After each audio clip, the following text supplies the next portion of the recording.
Right, all right, all right. Welcome back to the live show. You know what time it is. It is your boy Genesis. It is currently 12:24. It is currently 12:24, ladies and gentlemen. And today's date is the 27th of March 2025. How are we doing? What is going on?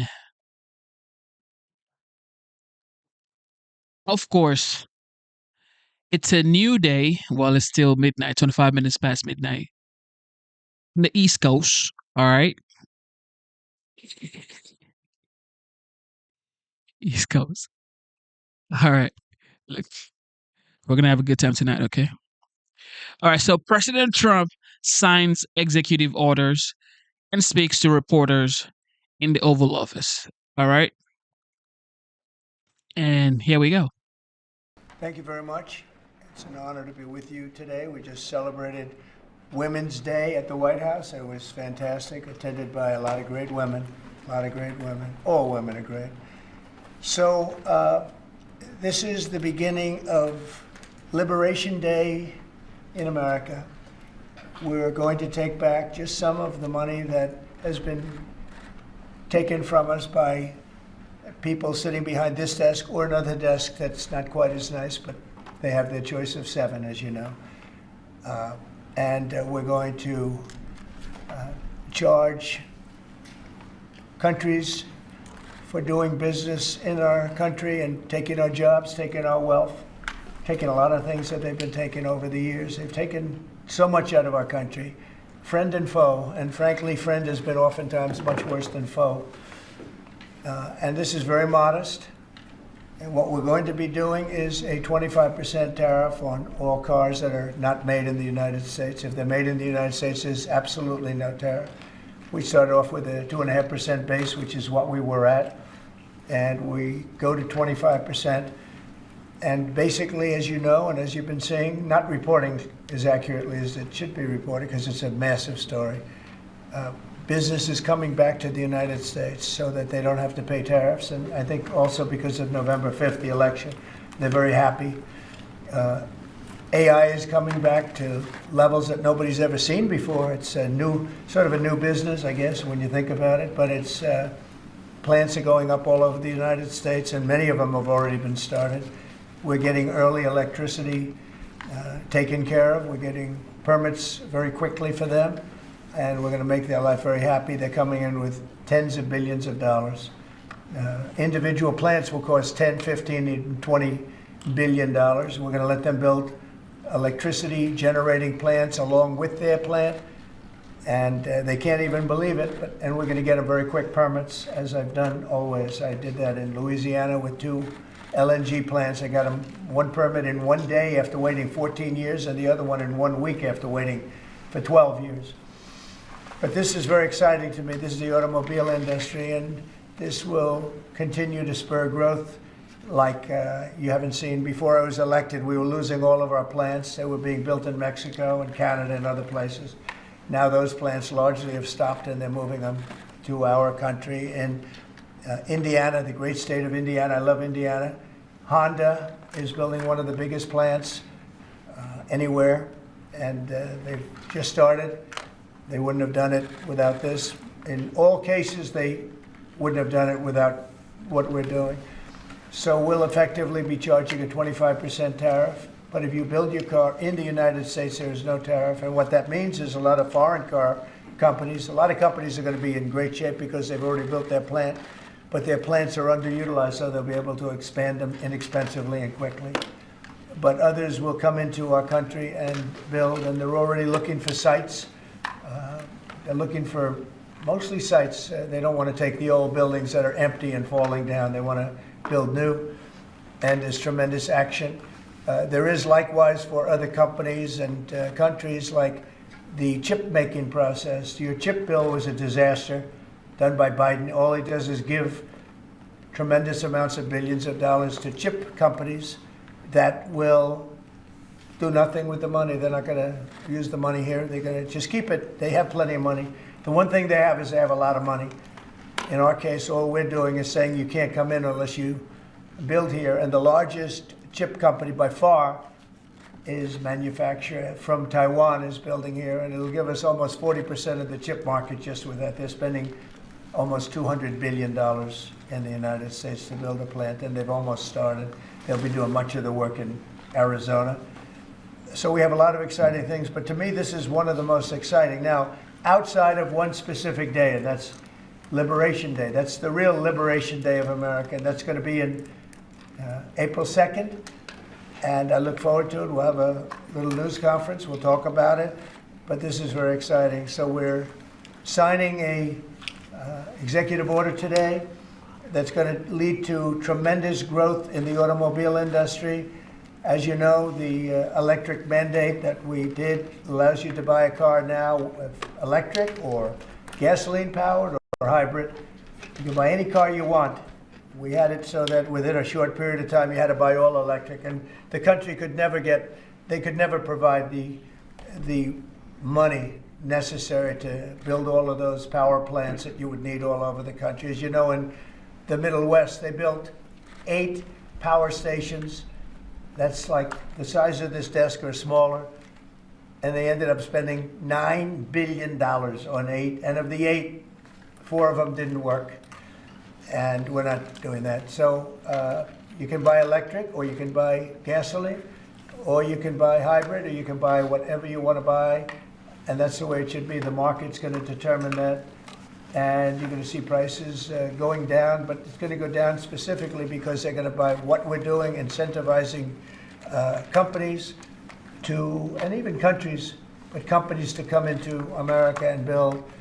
And we're already setting records for new plants. I think the new plant number, the tally is just within a period of a few weeks. It's very large. I want to be accurate. It's very large. And I'd like to ask Will just to come and give some of the basics, and then I'll sign it, and it's off to the races. I think our automobile business will flourish like it's never flourished before. Yes, please, Will. Thank you, sir. As you stated, we've prepared for your attention a proclamation imposing a 25% tariff on foreign-made cars and light trucks. This is in addition to tariffs that are already in place on those goods. In addition to, as you said, spurring increased domestic manufacture of cars and trucks, we expect that these tariffs will result in over $100 billion of new annual revenue to the United States of America in tariff revenue. I think ultimately we could probably anywhere from $600 billion to $1 trillion will be taken in over the relatively short-term period, meaning a year from now, but starting right away. I think we'll go from 600 to 1 trillion within 2 years. And I think we'll be right from the beginning, we're going to be at a very high number, right from the beginning.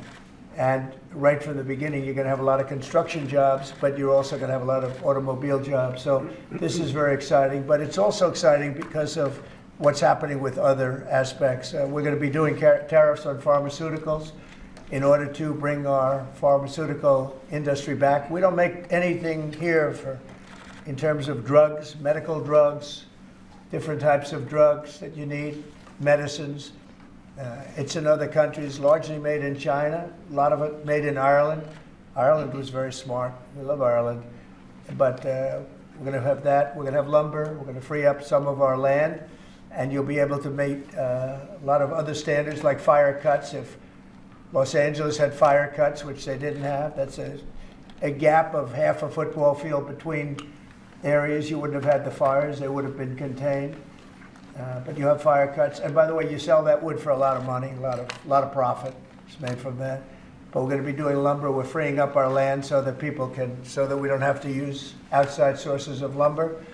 Energy, we're doing fantastically well at. The energy prices have been coming down rapidly as we increase supply, and we've already done that. We have Chris and Doug are doing a fantastic job in that. That's Department of Energy and Department of Interior. And they're working together hand in hand because Interior has the land and Energy has the ability to do the drilling and do what they have to do. Our coal areas are going to be opened up for clean, beautiful coal. Germany's opening up many coal plants now. They tried the wind and it didn't work. They almost went out of business. They almost went bankrupt. They tried wind, which is a disaster because it's too expensive and it doesn't look good, kills all the birds, a lot of problems. But Germany is now building a lot of coal plants. China is building one a week, think of that. And they're using coal, which is very powerful. Coal is a very powerful energy. And we're opening up our coal mines again, and we're going to do, I call it beautiful, clean coal. The technology is so good now that coal can give you tremendous power at the same time. It can be very clean. But we're also obviously doing oil and gas and various other things. You can do pretty much whatever you want. We don't like the wind because we think it ruins the landscapes, the plains, ruins them. And it's got a lot of problems. It's also by far the most expensive energy. It looks horrible in the oceans. It's dangerous in the oceans in terms of navigation. And if you look at what's happening with whales, in one area, they lost 2 whales, like in 20 years, washed ashore. And this year they had 17 wash ashore. So there's something happened out there. There's something driving the whales a little bit loco, but they lost 2 in 20 years. And now they lost 17 in a short period of time. So it's something wrong out there. So this is very exciting. This is going to lead to the construction of a lot of plants, and in this case, auto plants. And you're going to see numbers like you haven't seen, both in terms of employment. It takes a little while. You're going to have great construction numbers initially, and then ultimately you're going to have a lot of people making a lot of cars.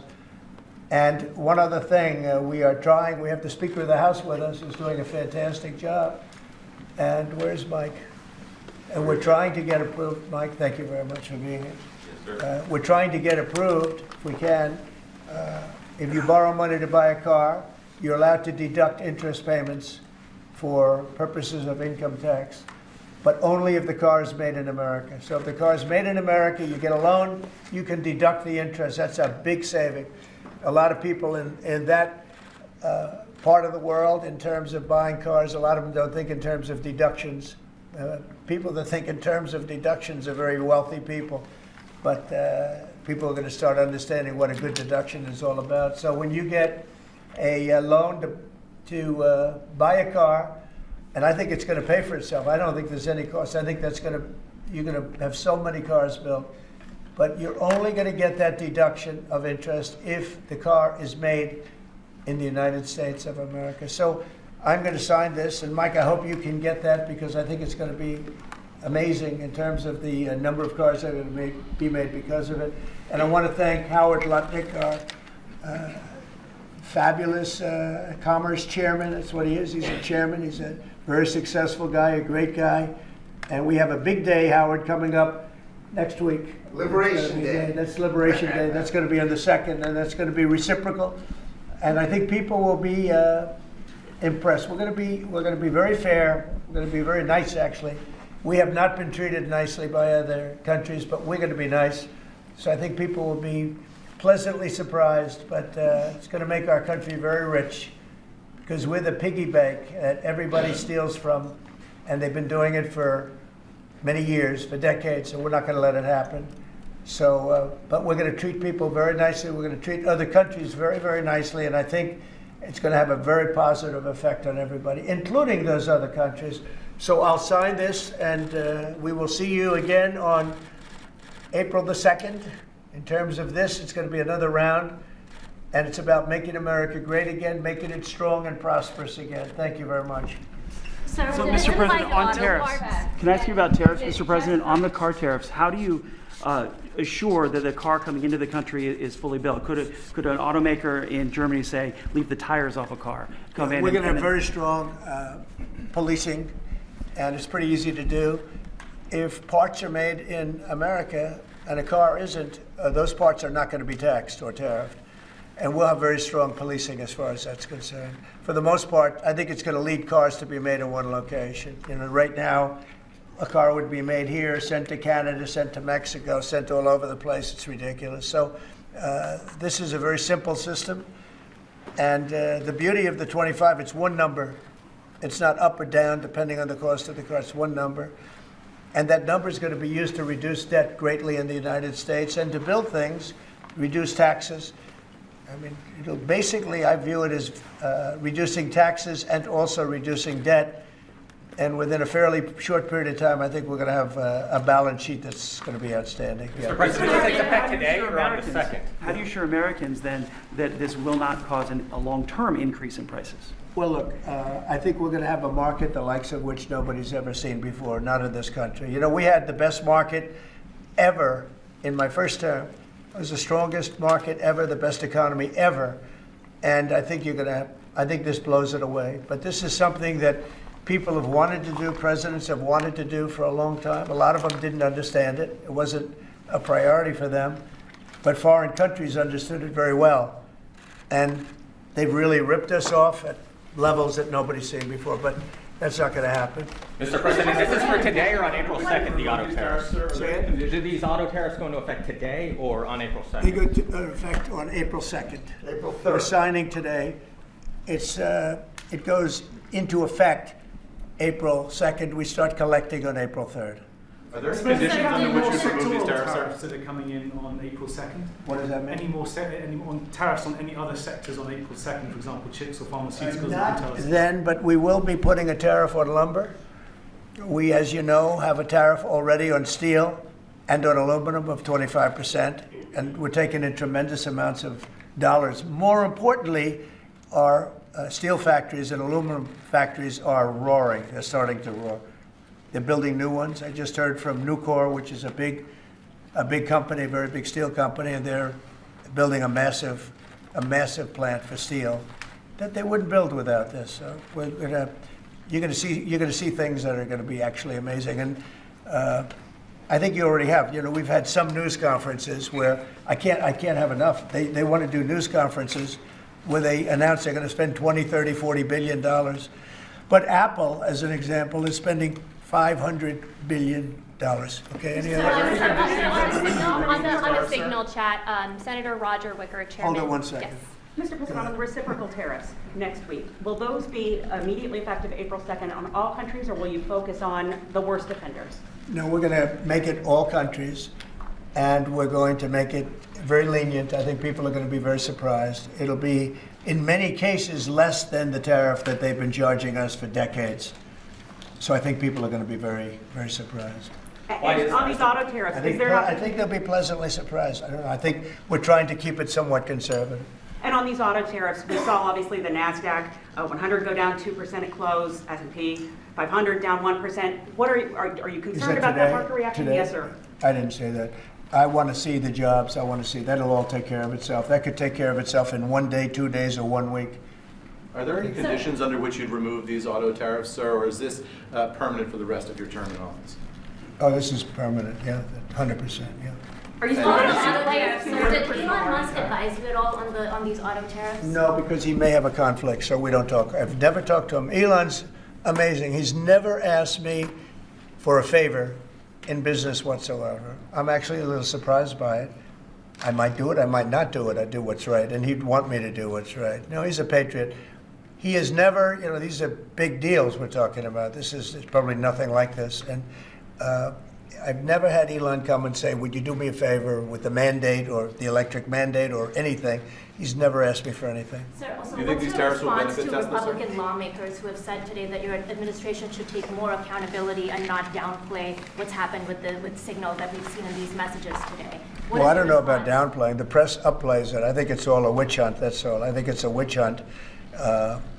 I wasn't involved with it. I wasn't there, but I can tell you the result is unbelievable because the Houthis are looking to do something. They want to know, how do we stop? Can we have peace? The Houthis want peace because they're getting the hell knocked out of them. It's been very, very strong. The Houthis are dying for peace. They don't want this. And they're bad. Look, they were knocking ships out of the ocean. You know, we had in the Suez Canal, they only have about 20% of the ships going through. They have to go through a different way, which takes weeks of travel. And that really affects commerce. But the Houthis have been hit hard, and they want to negotiate peace. But I don't think they're quite. Do you still believe there was nothing classified that was shared? Say it? Do you still believe nothing classified was shared? Well, that's what I've heard. I don't know. I'm not sure. You'll have to ask the various people involved. I really don't know. I can only tell you this. You know, you don't want to talk about it. The Houthis have been horrible to the world, what they've done, killed a lot of people and knocked down a lot of ships and planes and anything else. You know, it's not just the ships. And they have been hit harder than they've ever been hit. And they want us to stop so badly. And they've got to stop. They've got to say no mas. But I can only say that the attacks, it's attacks every day, every night. It's not just the one. You're talking about one. The attacks have been very successful. Even beyond our wildest expectations. We've hit them very hard, very successfully, and we're going to do it for a long time. We're going to keep it going for a long time. Senate Republicans have asked, said that they have formally asked the administration for an Inspector General report on the signal issue. Will you agree to that? It doesn't bother me. I don't know. I want to find if there's any mistake or if a signal doesn't work. It could be that signal is not very good. It's a company. Maybe it's not very good. I think we'd rather know about it now. There was no harm done because the attack was unbelievably successful that night, and it has been unbelievably successful every single night for the last 4 or 5 nights. So, and that's the thing that you should be talking about. This is something that should have been done by sleepy Joe Biden, but he was asleep at the wheel other than when it came to stealing money, of course. Joe Biden should have done this attack on Yemen, which is basically a certain group within Yemen, the Houthis, and this should have been done by Joe Biden, and it wasn't. And that's caused this world a lot of damage and a lot of problems. So he's responsible. But he's also overseeing the investigation to find out what went wrong. Maybe who's responsible? Mike Waltz says that he's responsible. Well, yeah, Mike Waltz. I guess he claimed responsibility. I would imagine it had nothing to do with anyone else. It was Mike, I guess. I don't know. I was told it was Mike. But again, the attacks were unbelievably successful, and that's ultimately what you should be talking about, I think. Mike did. He took responsibility for it. Consider his position over this, Mr. Say it. Should Secretary Hegseth consider his position over the signal? Hegseth is doing a great job. He had nothing to do with this. Hegseth. How do you bring Hegseth into it? He had nothing to do. Look, it's all a witch hunt.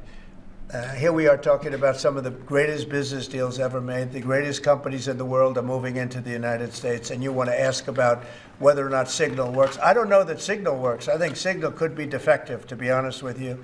And I think that's what we have to, because you use Signal, and we use Signal, and everybody uses Signal, but it could be a defective platform, and we're going to have to find that out. Mr. President, have you been briefed about soldiers in Lithuania? Have you been briefed about the soldiers in Lithuania who are missing? No, I haven't. Mr. President, have you spoken, sir, with the big 3 automakers about these tariffs? What was their reaction? What was their reaction? It depends on whether or not they have factories here. I can tell you, if they have factories here, they're thrilled. If you don't have factories here, they're going to have to get going and build them, because otherwise they have to pay tariffs. Very simple. And most of those have pretty big factories here, like General Motors has big factories here. They're going to move their parts divisions back to the United States, because some of them were made in Canada and some of them were made in Mexico and other places. They'll be moving their parts division back to the United States in factories where they may be at 60% capacity, so they don't even really have to build too much of a factory. But, generally speaking, if they have factories here, plants here, where they make their cars and equipment, but they make their cars here, they are thrilled. Same thing with the steel industry. Steel industry is now paying a 25% tariff, as you know, I put it on last week, and the business is roaring in the United States. And we can't, because of military, we can't lose the steel industry. If I didn't put the initial tariffs on steel in my first term, you wouldn't be able to have a military, because we wouldn't have, every steel company would be bankrupt in the United States, and every plant would be closed. But now they're booming. And putting this tariff on, this additional tariff for steel and aluminum, it's making them thrive. And it's already happened. Mr. President, we're coming up on the deadline for the TikTok sale. Will you extend that deadline if you don't have a deal? Do you support Oracle? Well, we will have a form of a deal. TikTok is very popular, very successful, very good. We're going to have a form of a deal, but if it's not finished, it's not a big deal. We'll just extend it. I have the right to have the deal and to extend it if I want. So we'll see whether or not we have a deal. We have a lot of interest in TikTok. Is there a way for a U.S. company to operate it and ByteDance to still have a share of the algorithm without putting There are numerous ways you can buy TikTok, and we will find the one that's best for the country, for our country. I'm worried about our country more than anything else with respect to TikTok. And China is going to have to play a role in that, possibly, in the form of an approval, maybe. And I think they'll do that. Maybe I'll give them a little reduction in tariffs or something to get it done, you know, because every point in tariff is worth more money than TikTok, if you think. Every point. Tariff is a much bigger world, and TikTok is big. But every point in tariffs is worth more than TikTok. So in order to get China to do, maybe I'd give them a reduction in tariffs, as an example. Sounds like something I did. Do you think these auto tariffs are going to be good for Tesla, sir?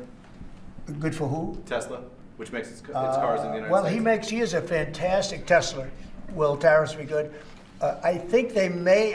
It could be a net neutral, or they may be good. He has a big plant in Texas. He has a big plant in California. And anybody that has plants in the United States, it's going to be good for, in my opinion. Mr. President, you said you want to return education control to the states. How would you handle it if a state like California were to put in place education policies? You know, I haven't seen a mask in so long. You're wearing a mask. So nice of you.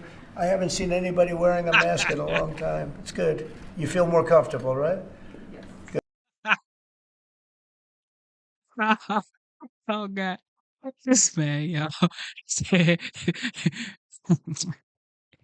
You're wearing a mask, right? Oh, it's good. You feel more comfortable with a mask on, right? Good. That's good. So go ahead. You said you want to return education control to the states. How would you handle it if a state like California were to put in place education policies you disagree with? Well, I think that California is going to be tougher because they're doing badly on everything they do. You know, everything they touch turns bad. So a place like California would be tougher for education. But what I would see with California is you'd have a Los Angeles department, and you'd have Riverside. You'd go to various places. And I think you'd have some great areas in California, and then you'd have some, like everything else, that doesn't work so well. But ultimately, I think it would be very successful. I think in New York, as an example, you'd go to Long Island, Westchester, you may have Nassau County, Queens County. You break it up in certain ways, so they'd have maybe 5 departments. You know, because of the size, they'd have 5 departments instead of 1. A state like Iowa, you'd have 1. And I mean, they're just chomping at the bit to get going. So many states are chomping at the bit to get education, and it's going to happen fast, to get the education brought back to the states. And I mean, I tell you what, you have 40 states, in my opinion, that will be as good as Norway, Sweden, Denmark. You take a look at those 3 are among the top, and they've been there for a long time. But I think you'll have a lot. Finland is very strong. Frankly, China is very strong. China's in the top 10. And that's something considering the size, you know, so it's not only a size thing. But Norway, Sweden have been very good. Denmark has been very good. I think you have Iowa and Indiana, and a lot of our states will be equal to them. But they can't be equal if it's going to be run in Washington. We don't want that. Yeah. You wouldn't interfere. Today, Director Gabbard testified that any information that would indicate that the U.S. or its allies are going to make an attack should be classified. The Secretary of Defense has said that the information in those messages was not classified. Are you going to ask him to review whether it should have been, should flight times and sequencing be classified? I'll ask him to do. Sure, I would if it would be. You can view that 2 ways, frankly. There's a lot of ways to answer that question, but I'd certainly ask him to take a look at it. Should they be stiff when they did this? In hindsight, should they have called a war plan or not? There may be a problem with the platform, and if there's a problem with the platform, nobody should use it. You know, they could have a basic problem, but you know, I say it again, the attack was so successful, it was so lethal. Not that I'm looking for lethality. I wish we didn't have to do it at all, but they're shooting down our ships, they're shooting down our planes, and we can't allow that to happen. And again, this is something that should have been done by Biden a long time ago, or 1 or 2 more. What did you make of the Vice President's comments that he doesn't like bailing out the Europeans? Do you agree with that? Well, I understand where he's coming from. The European Union has been treating us very, very badly in terms of the VAT tax that they charge. They charge a tremendous VAT tax, and They don't sell our cars in Europe. They don't sell our agriculture in Europe. They don't let us do very much. They treat us very badly. One of the reasons I'm putting tariffs on is that reason.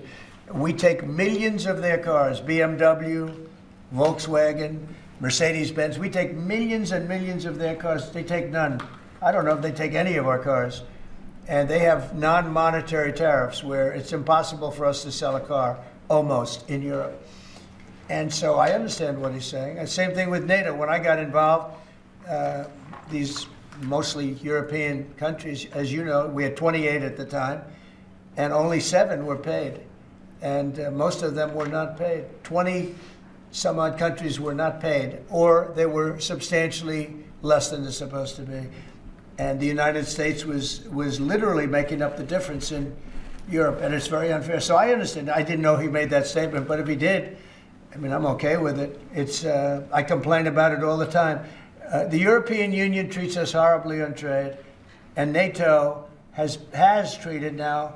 I raised a lot of money for NATO, hundreds of billions of dollars. You were here last week when the Secretary General said without Trump, there wouldn't be a NATO, because I got them to pay money. It was unfair. The United States was paying 80, 90, 100%, okay? You said you're going to be more lenient than reciprocal next week on I think there'll be, I think if I did to them second, I'm going to be much more lenient than they were with us. Are your stars an enemies They were act? really bad with us. I tell you, they've treated us badly, and the president should have stepped up. They should have stepped up and done something, and they didn't do it, and hence we have $36 trillion in debt. Are they enemies 100% on Alpha? Mr. President, you've criticized Jeffrey Goldberg. Have you asked your national security advisor how he had his phone number and his phone? We have asked a lot of questions, and we're going to try finding all those things out. No, I just know Goldberg. He's a sleazebag. You know, his magazine's terrible. He's Sleazebag, yeah. Just a guy that I never had a lot of respect for. Are you sure that 100%? Just how far are you prepared to go on Greenland? You said this morning that the United States needs Greenland. How We far are you need prepared Greenland to go? for national security and international security. So I think we'll go as far as we have to go. We need Greenland.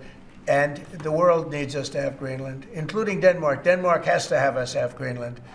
And, you know, we'll see what happens. But if we don't have Greenland, we can't have great international security. If you look at the ships outside of Greenland, China, Russia, places that we have to be there. If we're not there, we can't have national or international security. So I view it from a security standpoint. We have to be there. Mr. President, they sent a joint flight instead of sending her. She was going to go solo to the dog sled race, and now he's going along on Friday. Who's going The into vice president. But Usha was going to go to Greenland on her own. I don't know. I'm not sure. I think you may have JD going, actually. Yeah. I don't know if they've split that up, but Usha's great. But I understand JD might be going. So. The European Union has voted or decided against Apple and Google during the Digital Markets Act, and they're the first U.S. companies they targeted with that. An Apple executive told me they believe that it's politically motivated because of the tariffs on April 2nd. The European Union is suing a lot of our companies, like Apple, and they have a $17 billion judgment. And they're suing Google, they're suing Facebook, they're suing a lot of other companies. And they use that money just like it's like a tariff. They go before judges that are very pro-European Union, to put it mildly. I have that same thing here, but I don't think the people are going to stand for it, actually. They're using it as leverage. No, they're just taking advantage of American companies, and we're not going to let them do it anymore. Okay? Thank you very much, everybody. Thank you, press. Thank you, press. Thank you for tuning into the live show. You know what time it is. It is your boy Genesis. With that being said, we just listened to the OG, the 45th, now the 47th President of the United States, Donald J. Trump, clear the air on Signal Gate. That's the name. That's the term that has been used for the war chat leak. If you did not know about it, it is being named, what did I just say? Signal Gate? Yeah, that's the word. Anyway, of course, CNN. They ain't gonna let this go. CNN is not going to let this go. So, with that being said, let's go see what they have to say.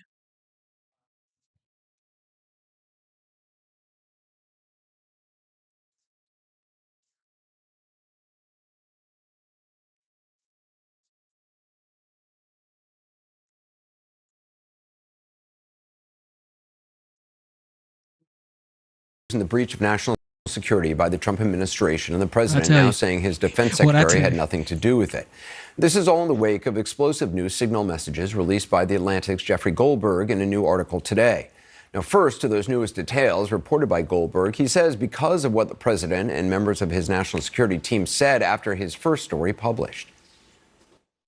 Nobody was texting war plans, and that's all I have to say about that. It wasn't classified information, so this was not classified. There was no classified material that was shared in that signal. So then if there were no... My communications, to be clear, in a signal message group were entirely permissible and lawful and did not include classified information.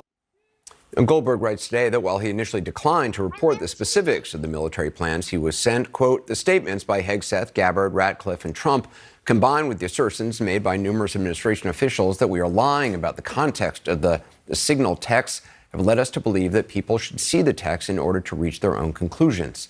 Now, we thought it'd be useful to hear some of the text conversation that was exchanged via Signal.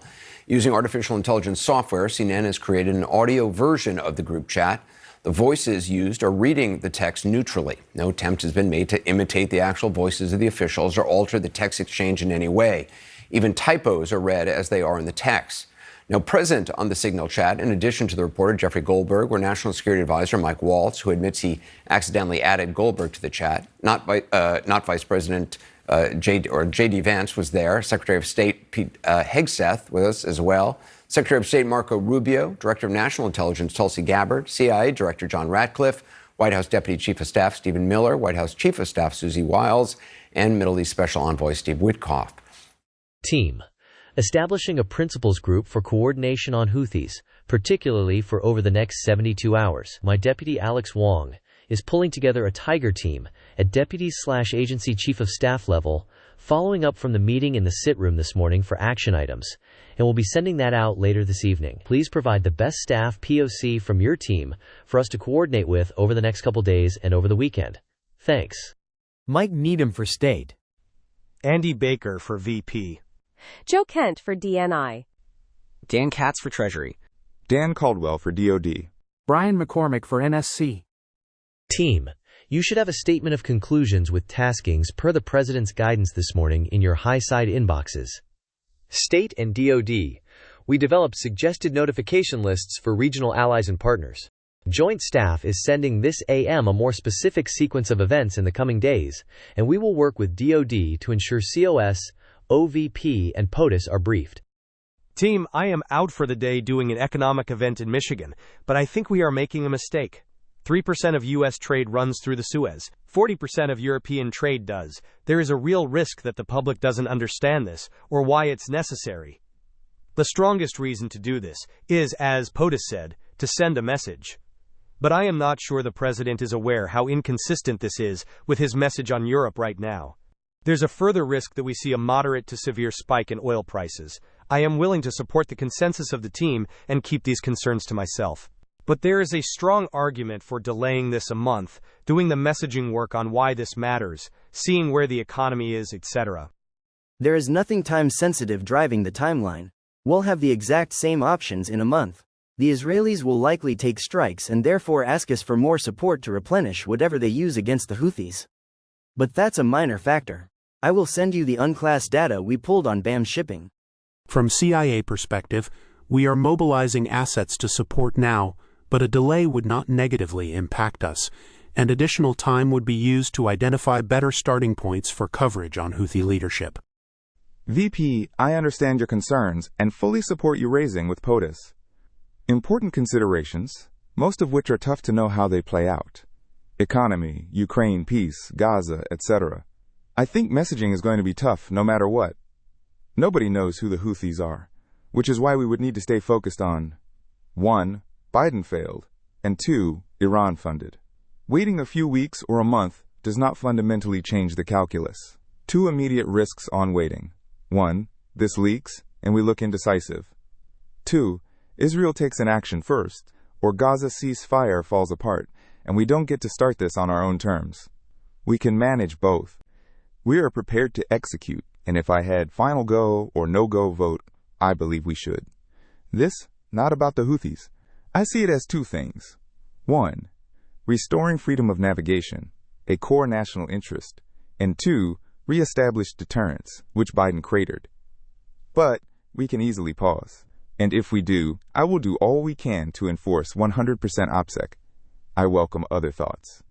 The trade figures we have are 15% of global and 30% of container. It's difficult to break that down to U.S. specific because much of the container, either going through the Red Sea still or around the Cape of Good Hope, are components going to Europe that turns into manufactured goods for transatlantic trade to the United States. Whether we pull the plug or not today, European navies do not have the capability to defend against the types of sophisticated anti-ship, cruise missiles, and drones the Houthis are now using. So whether it's now or several weeks from now, it will have to be the United States that reopens these shipping lanes.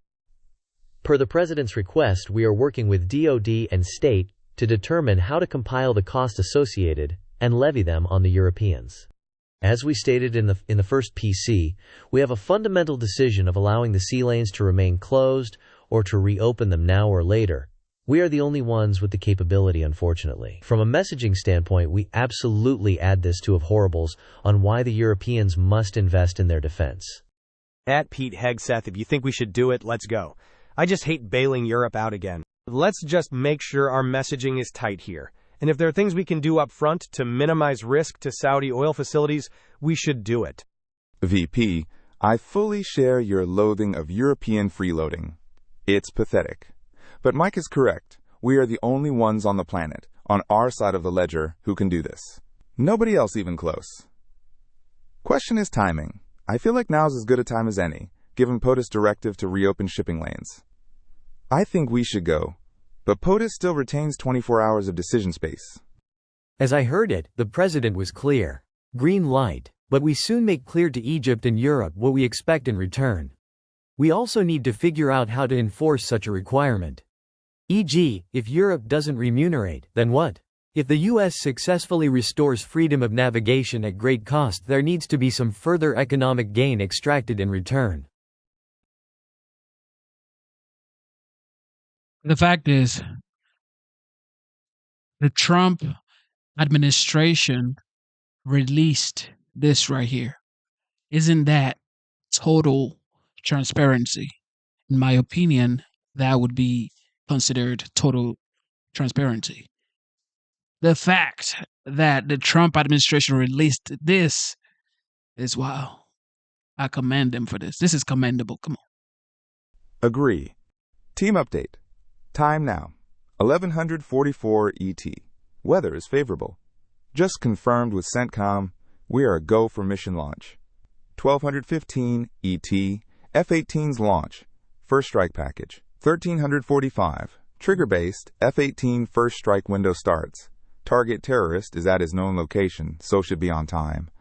Also, strike drones launch. MQ-9s. 1410. More F-18s launch. Second strike package. 1415. Strike drones on target. This is when the first bombs will definitely drop, pending earlier trigger-based targets. 1536. F-18 second strike starts. Also, first sea-based Tomahawks launched. More to follow per timeline. We are currently clean on OPSEC. Godspeed to our warriors. I will say a prayer for victory. VP, building collapsed. Had multiple positive ID. Pete, Kurilla, the IC, amazing job. What? Typing too fast. The first target, their top missile guy, we had positive ID of him walking into his girlfriend's building and it's now collapsed. Excellent. A good start. Good job, Pete, and your team. The team and MAL did a great job as well. Great work all. Powerful start. CENTCOM is on point. Great job all. More strikes ongoing for hours tonight, and will provide full initial report tomorrow. But on time, on target, and good readouts so far. Kudos to all, most particularly those in theater and CENTCOM. Really great. God bless. Great work and effects. Goldberg points out in today's article, quote, if this text had been received by someone hostile to American interests or someone merely indiscreet and with access to social media, the Houthis would have had time to prepare for what was meant to be a surprise attack on their strongholds. The consequences for American pilots could have been catastrophic. This is Defense Secretary Hegseth today. nobody's texting war plans. Well, I noticed this morning, out came something that doesn't look like war plans. And as a matter of fact, they even changed the title to attack plans because they know it's not war plans.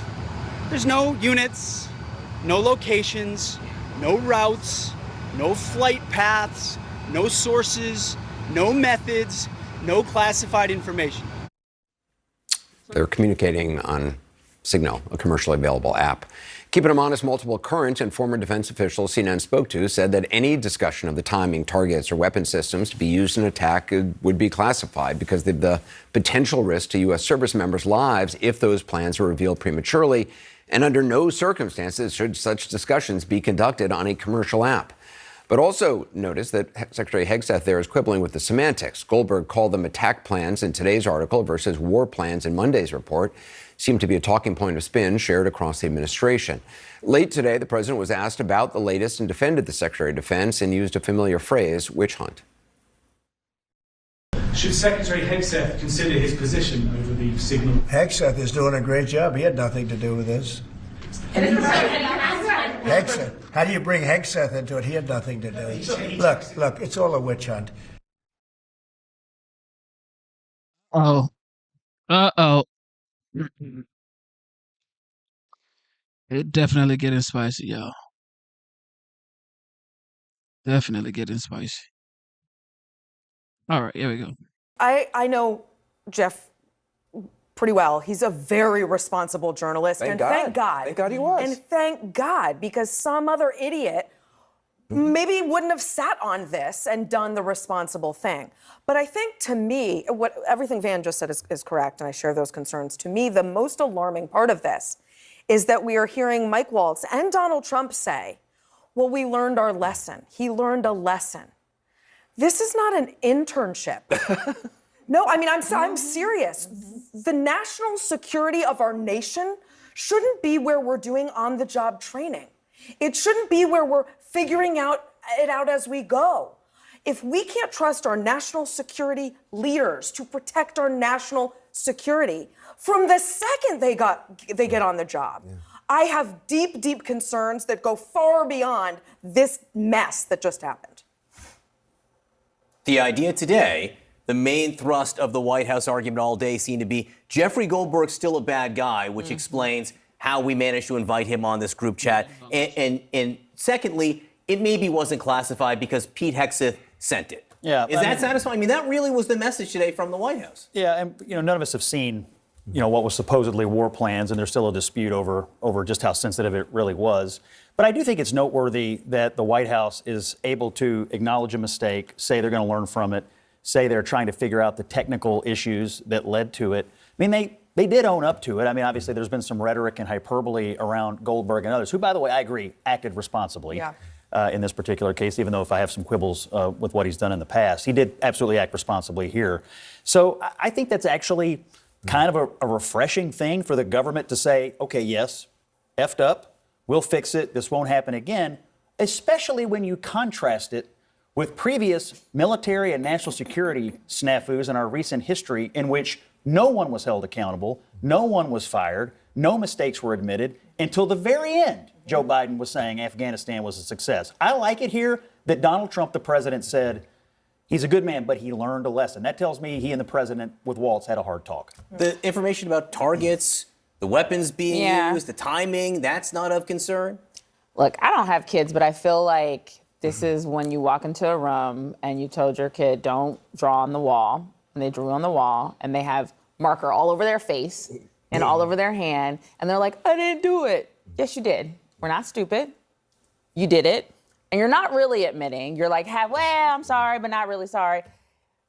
We deserve better. Who is being held accountable? Who is running the investigation? Well, Michael Waltz is running the investigation. I know. The president said today, Michael Waltz. That was kind of tongue-in-cheek, right? He has to, because he's the one in control of it. It's like he's the one who Dick made Cheney the being mistake. the vice president. You guys are acting like he went out with a mask and robbed a bank. He obviously had a technical snafu, and he needs in his office to figure out how it happened. But here's the thing. The thing is, don't be on Signal. We know how it happened. The technical. Don't be on the app. I've done this a lot of times. I've been on emails where I'm like, ooh, I wasn't supposed to be on that. I delete it, keep it moving, don't spread the tea. But what he did, but I don't work in the White House anymore. He should not have been on Signal for that to happen. There's a way to avoid the mistake. And there's a reason. I think sometimes people at home are like, well, people break rules, blah, blah, blah, blah, blah. No. We have geopolitical adversaries that want this information so they can kill Americans. That's the gun to your head every day in the White House is what I'm doing. If I don't handle it right, can have devastating consequences. So you handle every piece of paper. You don't even throw stuff away. You put it in a burn bag. That's right. So it can be burned. You are so terrified that you're going to do something to get Americans killed. So the idea that you have the Vice President of the United States on Signal? I know. Wow. That's nuts. But John, look, they're doing the right thing in terms of acknowledging that an error occurred. You have to do that. Number two, you have to move forward with a comprehensive review of how did this occur. And then you implement stricter communications protocols moving forward so that it doesn't happen again. Now, look, you can go from Democratic administrations to Republican administrations and find various issues as it pertains to intelligence. 1995 CIA disinformation controversy. Valerie Plame, where her name was accidentally leaked when it shouldn't have. Hillary Clinton and the 33,000 emails, and some of those emails had classified information on it. It shouldn't have occurred. And then to Scott's point, look at Joe Biden in Afghanistan. Every administration, Republican and Democrat alike, have had some type of snafu with something like this pertaining to highly classified information. We correct it, we acknowledge it, and we move forward. And that's what the administration is attempting to do. The difference is the people responsible now were yelling lock her up. That's right. About those things. And they weren't right about that. They were right that she messed up, and I held her accountable as well. All of that was bad. But the hypocrisy is so rank. These very people are giddily firing people who know what they're doing. And should be there. And meanwhile, no one's going to be held accountable for that. It's also hypocritical. There already are things. Like, we don't need to put new rules in place. There already are rules. They broke the rules. That's the thing. Two sets of rules, right? They were on a form of communication they should not have been on. They knew better and they did not do better. When you know better and you do not do better, you face consequences. I told y'all, CNN would not let this go. Never. Senator, I can attest to the fact that there were no classified or intelligence equities that were included in that chat group at any time. So, and I so the defer, attack sequencing and timing and weapons and targets you don't consider should have been classified? I defer to the Secretary of Defense, the National Security Council on that question. With respect to the assertions and the allegations that there was strike packages or targeting information or things that relate to DOD, as I've pointed out, the Secretary of Defense is the original classification authority for determining whether something's classified or not. And as I've understood from media reports, the Secretary of Defense has said the information was not classified. Did this conversation at some point include information on weapons packages, targets, or timing? Not that I'm aware of. Director Gabbard, same question. Same answer, and defer to the Department of Defense on that question. So I understand that DoD policy prohibits discussion of even what is called controlled unclassified information, or CUI, on unsecured devices. Are both of you aware of that DoD policy? Not familiar with the DoD policy, but I would say that the Secretary of Defense is the original classification authority for DoD in deciding what would be classified information. The deliberation between principals in our national security apparatus about whether or not to strike another country, would you consider that to be classified information? Pre-decisional strike deliberation should be conducted through classified channels. So the question has to be posed to Secretary Hegseth whether he declassified the information and at what point he did declassify it. Do you agree? Yes, I defer questions to the Secretary of Defense. As you've indicated previously, perhaps the Secretary of Defense was discussing classified information, and only he can be held accountable in terms of whether it was classified or declassified at the point when he spoke. Is that accurate? Well, I didn't say it that way. I said the Secretary of Defense is the original classification authority, and my understanding is that his comments are that any information that he shared was not classified. But you have no way to verify that? I don't. Sabrina, the president, though, is saying that everyone else was using Signal. We're all doing it. Why don't you, in some respects? Is that standard in the federal government for data like this? It is not. And when I was at the White House, when I was at the Pentagon, I didn't have Signal on my work phone. And so Signal is not a app that should be used by government officials. On our work phones, what we were doing, I mean, you have classified systems and you have unclassified systems.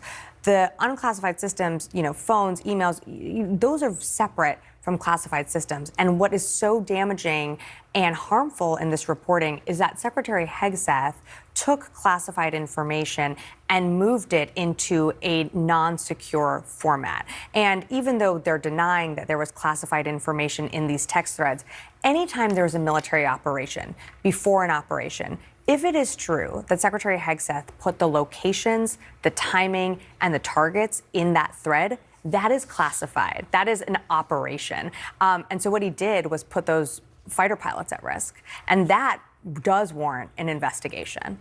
Using Signal to discuss operations as sensitive as the strikes against the Houthis on a government or a personal phone? First, all I would say is the strikes against the Houthis that night were devastatingly effective. And I'm incredibly proud of the courage and skill of the troops. And they are ongoing and continue to be devastatingly effective. The last place I would want to be right now is a Houthi in Yemen who wants to disrupt freedom of navigation. So the skill and courage of our troops is on full display. It's a complete opposite approach from the fecklessness of the Biden administration. President Trump said peace through strength will be brought back. Freedom of navigation will return, and that's exactly what we're doing. As I also stated yesterday, nobody's texting war plans, and that's all I have to say about that. So those same troops that you are proud of, do you regret putting information like the ones you did in the Signal chat that could endanger those same American service members? Nobody's texting war plans. I know exactly what I'm doing, exactly what we're directing.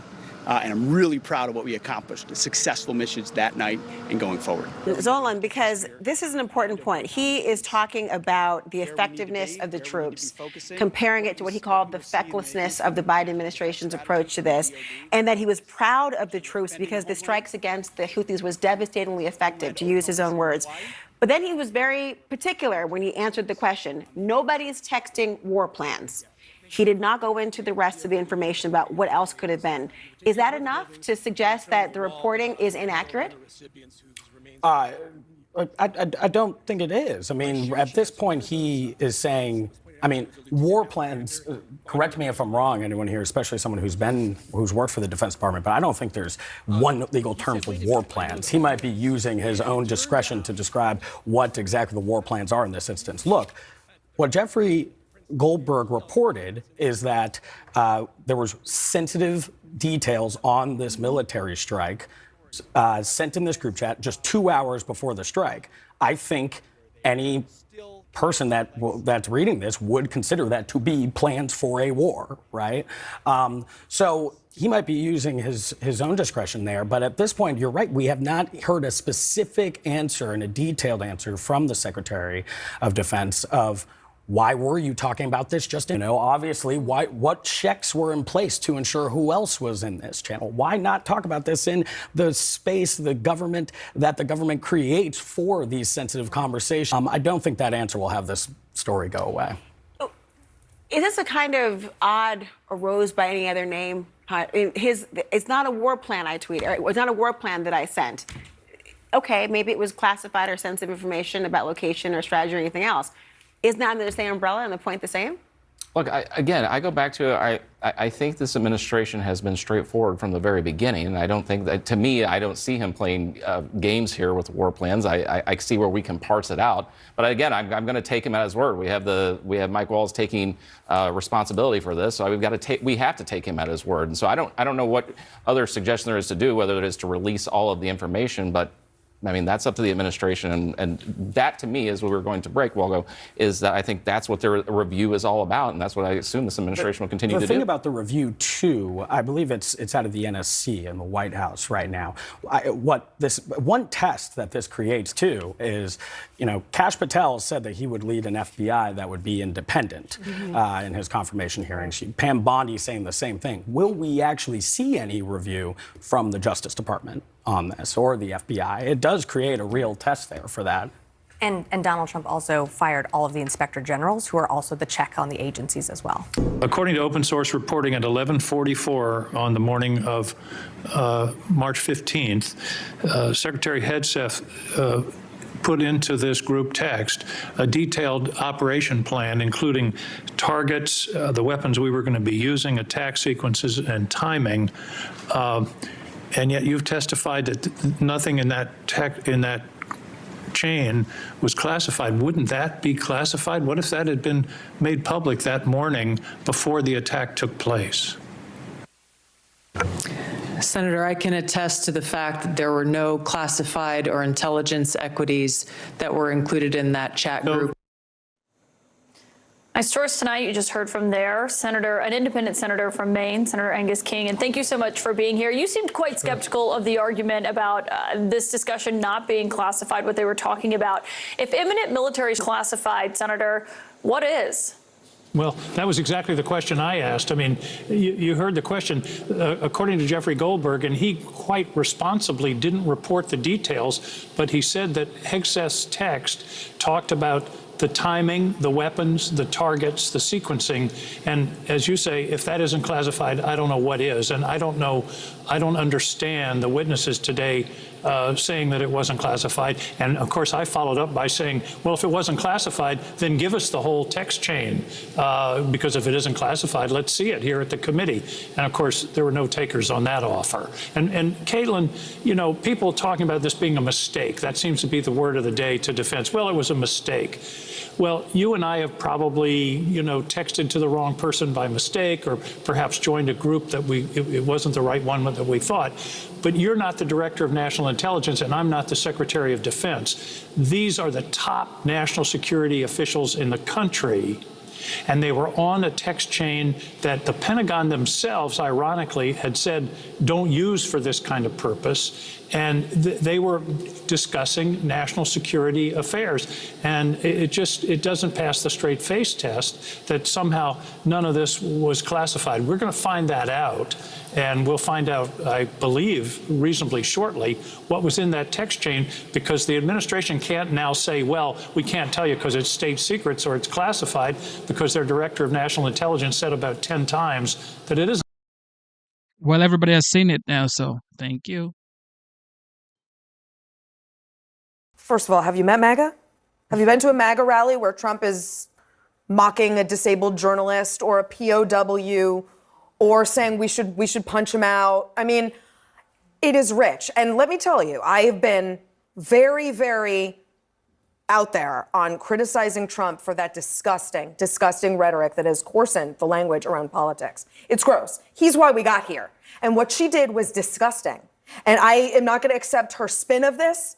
It's disgusting and gross to mock someone who is disabled just because you don't like them. And if Democrats, this is your idea, this is what your party's going to do now, is do Trump, but gross, but worse, and then pretend it's not. I'm not here for this, and please do better. Please, this cannot be the answer for the future of the Democratic Party.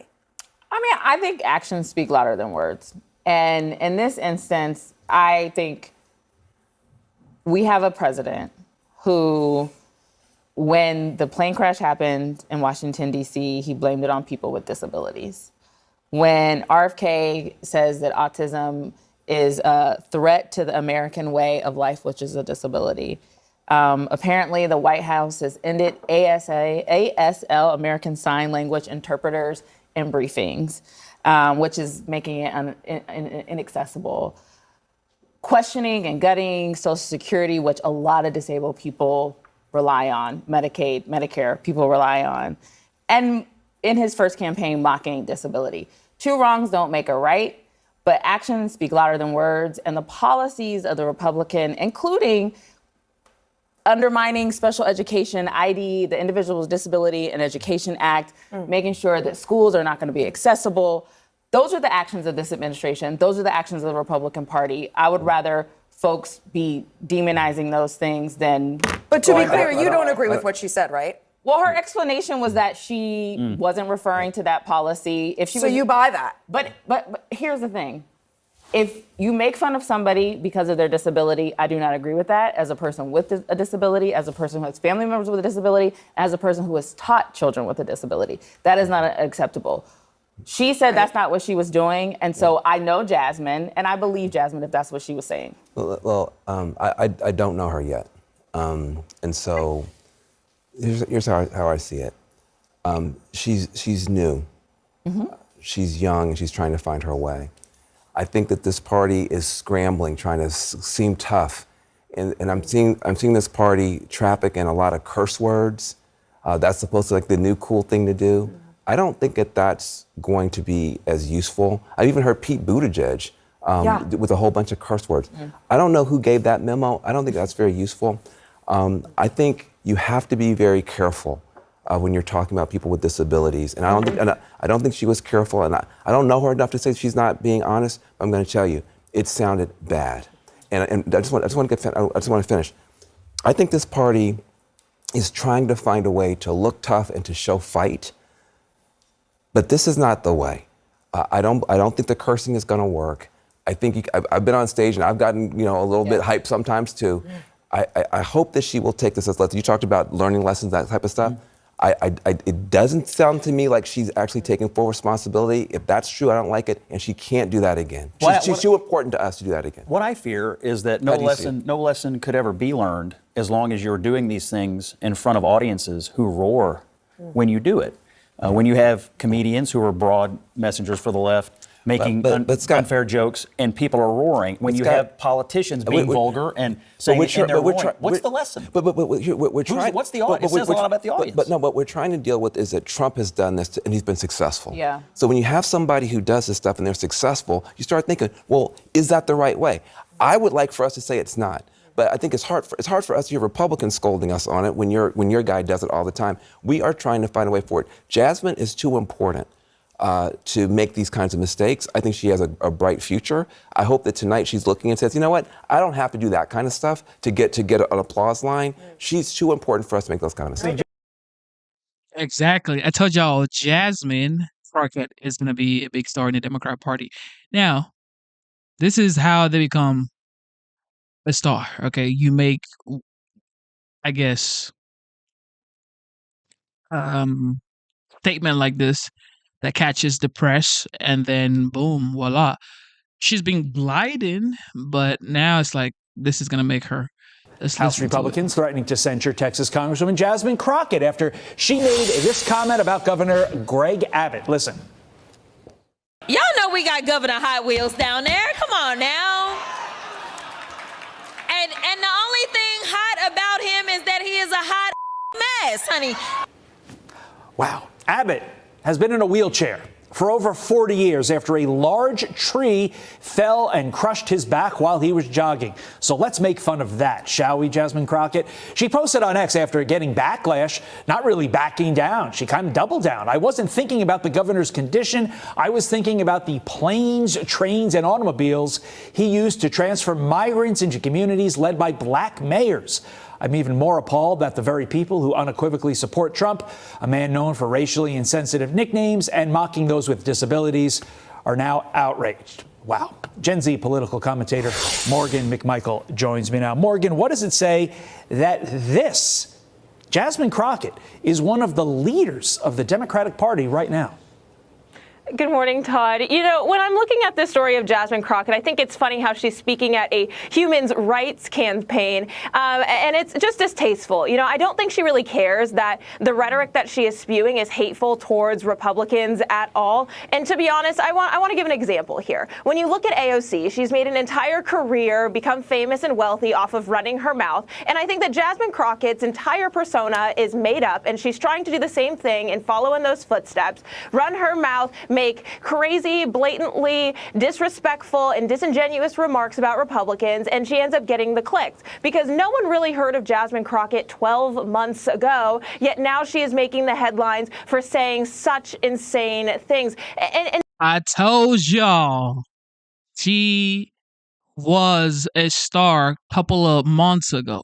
I told y'all on this show, I said, Jasmine Crockett will be a star in the Democrat Party. And y'all say, well, telling y'all, and this is just the beginning for her. She will dwarf. She's definitely gonna dwarf everybody in the Democrat Party. She's decoded every way to catch people's attention. We are currently living in attention generation. So whatever you got to do to keep the attention of the people on you, especially if you are into politics, and you have to be able to deliver though. And that's what Trump has been able to do. He gained the people's attention and then he delivered on his promises. So she's currently gaining the people's attention. Now, who knows what's going to happen in 2028? They might throw an ace card saying Crockett should be the presidential nominee for the Republican Party. I don't know. But if she keeps doing this, like, this wouldn't be Kamala Harris, yo. So I don't know what's gonna come in 2028. Okay, so maybe J.D. Vance or Ron DeSantis. We all know in Ohio now. Whoever comes in 2028 for the Republican Party would have to be able to bring the energy, because at this point it's looking like. Can you guys hear me? Wait. It's looking like she's knowing what to say. She's now knowing what to say, and she's just spewing it. Yo, she's spewing it heavy. She's a joke. Everybody says she's a joke, but I'm telling you, she's gained the numbers. She's getting the numbers, yo, and she knows that's why she keeps doing it. And, you know, she's not new to inciting violence. She continues to do this, talking about Republicans. She made remarks about Ted Cruz. And to me, it's like, as a sitting representative, how can you go out there and talk about your constituents in such a negative way and say that you are all for uplifting everybody, you want positivity in this world, yet you are the reason for inciting violence to a law? The most important thing for Republican media is do not talk about Crockett. I'm telling y'all, do not talk about Jasmine Crockett. Just do your thing. Because the more you talk about her, the more she will rise. And she's not, I can tell you right here, she's nothing like all the other Democrats. Y'all gonna say she's a joke, but I'm telling you now, nobody should be talking about her. Like what she did, I bet, move on. Because the more you talk about her, the higher she's gonna go. She's probably more famous than AOC today. Well, maybe not, but like trendy, you know? A lot of Republicans. You know, it's just very distasteful, and I just see a lot of hypocrisy coming from her and the entire Democratic Party. I mean, look, it is great for clicks, no doubt, but it is a disaster when it comes to helping the Democratic Party. You look what AOC did. Yeah, AOC had a good. Now it is great for clicks equals to conversion. Okay, cliques equal conversion. So if she's getting the cliques, she's gonna convert those cliques. So please don't slip on those things. Election, but you know they lost the presidency in 2024 in large part to this lurch left from the Democrats that the American people didn't want. Here is how Governor Abbott responded. Take a listen. The reality is they have no vision, no policy. They have nothing to sell but hate. And Americans are not buying it. It's one reason why Texas is going to remain red and why Republicans are going to continue to win elections across the country. Republican states like Texas are leading the way, and with comments like this by Democrats, we will just leave them in the dust in future elections. Yeah, I think he's right there, Morgan. What do you say? I think Governor Abbott is exactly correct that she'll probably be primaried out in the next election. She has no room in Texas to continue in touting her rhetoric that she does. And Texas is going to continue on. Greg Abbott has been an incredible governor for years in the state of Texas, and we are going to continue to push forward. I know the Trump agenda within the state of Texas. We've been seeing that border closed down. And Jasmine Crockett's remarks, honestly, I don't think hold any weight within the state of Texas or even federally. I think it's honestly for attention, and no, she doesn't care about the disaster of the Democratic Party that she is continuing to push. Yeah, that's an important clarification. It's not like with comments like that and with an overall personality and approach to politics that she has, that she's going to win statewide office in the red state of Texas. Not going to happen. But not to be outdone, Morgan, let's take a listen to California Congresswoman Maxine Waters. If he wants to start looking so closely to find those who were born here and their parents were undocumented, maybe he ought to first look at Melania. I mean, that comment demonstrates a fundamental misunderstanding of immigration, specifically Trump's approach to deportation, considering that Melania became a naturalized U.S. citizen in 2006, Morgan. Right. I think this is one of the examples of, Democrats lost the election, so they're going to have as many low blows to Republicans as possible. So now you see Maxine Waters standing in front of a big crowd saying that we need to deport Melania Trump is blasphemous behavior coming from the left. And this isn't anything new. They're going to continue to hit those low blows as many times. Well, all of this is happening because Trump is delivering on his promises. That's it. And tonight we bring you a disturbing report from a Royal Caribbean cruise ship where police have charged 2 men with molesting a minor in a sauna room. One of the men has been charged with having sex with another person without disclosing his HIV infection. Now, Department of Homeland Security Secretary Kristi Noem posted on X, adding that both have ICE detainers on them, meaning they are in the country illegally. But instead of focusing on deporting illegals, radical liberal Congresswoman Maxine Waters actually floated the idea of deporting our First Lady, Melania Trump, during a Doge protest over the weekend. They're so rational. Not. Take a look.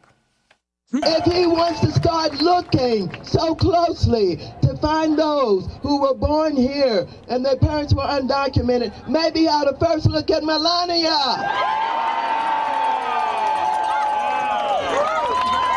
We don't know whether or not her parents were documented. You get in their face. I'll take Trump out tonight. That's Maxine Waters. Once again, she has put her hatred of all things Donald Trump above the facts because Melania has been a U.S. citizen since 2006. Both of her parents became U.S. citizens in 2018. Sadly, her mother, Maxine, that Maxine wants to investigate, has sadly passed away. Great job, Maxine Waters. Here with reaction, Trump administration borders are. Our friend Tom Homan is back. By the way, on top of this, you are also accusing, according to CBS News, Massachusetts officials of releasing 9 illegal alien child rapists back into the community. What happened there? Well, that's what I talked about at CPAC, and that's why I said I was going to go to Boston. Because before I spoke at CPAC, I read a report from ICE about 9 child predators that ICE arrested off the streets of Massachusetts. And many of them because the detainers were armed. So I swore at that event that I was going to go to Boston, and I did exactly that last Tuesday. I started off the operation with a multi-agency event. We arrested 370 illegal aliens, the majority of them criminal aliens, some of them child rapists, 4 murderers, illegal aliens selling guns, illegal aliens selling drugs. So it was a great operation. President Trump's all-of-government effort is having a significant impact on public safety across the United States. Okay, so a high-ranking member of the violent Venezuelan street gang, Tren de Aragua, is behind bars for the alleged murders of 2 women in Illinois earlier this year. Now, that dovetails into that.